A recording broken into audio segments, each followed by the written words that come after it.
एक बताइए, let us come to your term as prime minister. आपकी सबसे बड़ी उपलब्धि क्या थी? आप जैसे कह रहे हैं, what would you say has been your biggest achievement as prime minister? सबसे बड़ी उपलब्धि इतने ये जो 6 साल हुए हैं, आपके लिए सबसे बड़ी उपलब्धि क्या रही है? Your biggest achievement? मेरे लिए तय करना मुश्किल है। मैं आपसे एक दो पूछता हूं। पाकिस्तान के साथ अमन चैन जो आपने लाया, जिस प्रकार से आपने जो पहल की, क्या आप समझते हैं ये एक परमानेंट प्रोसेस है अब पाकिस्तान के साथ? नहीं, अगर ये परमानेंट प्रोसेस बन जाती है तब मैं उसे अपना अचीवमेंट मानूंगा। क्या ये आपका लक्ष्य एक प्रकार से है कि एक प्रकार से जब भी अगर आप प्रधानमंत्री एक बार फिर बनेंगे तो पाकिस्तान के साथ? नहीं, केवल पाकिस्तान नहीं, सभी पड़ोसी देशों के साथ। जो 5 साल हुए, एक फेलियर बार बार आता है, गुजरात। कहते हैं वाजपेयी जी ने कहा नरेंद्र मोदी से, राजधर्म निभाओ। इसके बावजूद बेस्ट बेकरी जैसा जजमेंट आता है कि लोगों को इंसाफ नहीं मिला। क्या मानते हैं कि आपकी वीकनेस थी? आपने ये सवाल पूछा, ये बहुत अच्छा किया।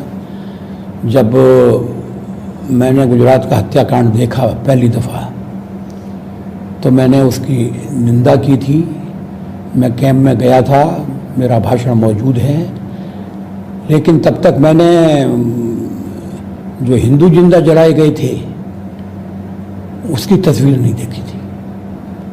इसलिए जो कुछ हुआ बहुत बुरा हुआ, लेकिन मैं मानता हूँ कि अगर हिंदू जलाए न जाते तो बाद में जो हत्याकांड हुआ वो नहीं होता। लेकिन इंसाफ का जो सवाल आता है, आम आदमी को इंसाफ अभी तक नहीं मिला है। मैं मानता हूँ। तो अब सर्वोच्च न्यायालय कुछ कदम उठा रहा है, उम्मीद करना चाहिए कि वो सही साबित होंगे। लेकिन आपके क्रिटिक्स जो है हमेशा कहते हैं वाजपेयी जी एक चीज अहमदाबाद में कहेंगे, दूसरी चीज नहीं, ये आपकी सबसे बड़ी नहीं, ये तो मेरे बारे में आलोचना कई सालों से हुई है। क्या आप मानते हैं आप एक चीज गुजरात में कह गए, दूसरी चीज गोवा में कह गए? ऐसा नहीं है।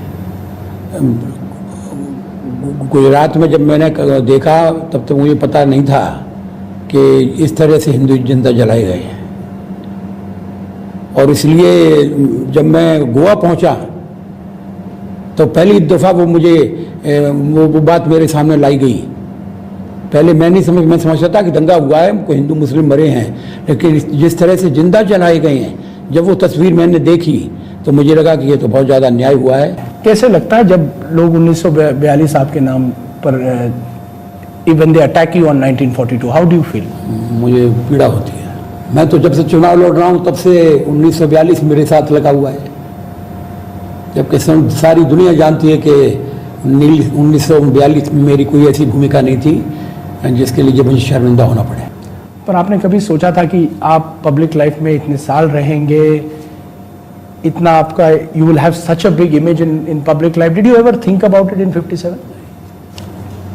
कभी नहीं सोचा था। इतना जरूर सोचा था कि मैं अच्छा साहित्यकार बनूंगा और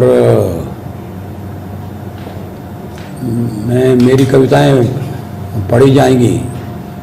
यानी अब भी आप पहले साहित्यकार और कवि बनना चाहते हैं, उसके बाद ही नेता बनना चाहते थे? ये बात सही है।